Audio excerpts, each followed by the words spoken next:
to see a particularly fragile work again and again. Another is more standard, which is just the work that any given class wants to put up.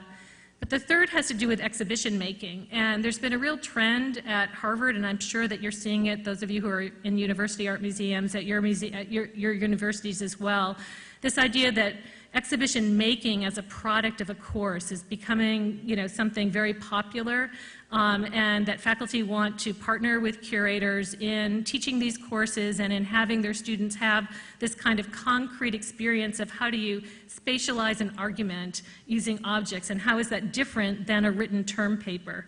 And so here you see one of our lead-up exercises, one of our prototype exercises, which was a course that Susan Dackerman co-taught with a history of science professor, Katie Park. And you can see the students working in the Science Center gallery, since we didn't have space at the art museums, to learn how to install work and what different decisions would yield.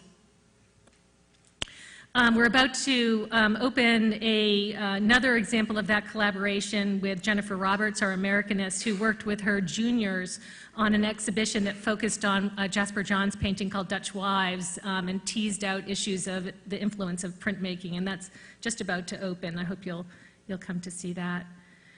And then finally, another layer of that program, how can we be this idea of this great and robust teaching machine for the 21st century, is expanding the idea of the study room. So rather than a kind of prints, drawings, and photograph study room only, we're combining study rooms in all media together with seminar rooms, which are purpose-built to accept works of art.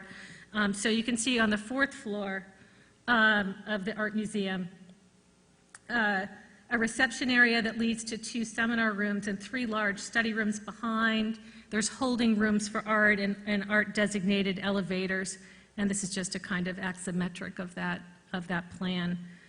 Topping the building is our conservation center, and I'll leave you with just saying that the thing that we're focusing on right now, other than finishing up and finalizing the design of the permanent collection galleries, is really thinking through all the different programmatic pieces, and so task force and ways of organizing space, and really thinking about our interpretive programming.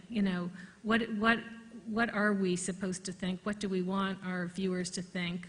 How do we want them to think? And how we install and how we activate our programs engender deep thinking? Thank you.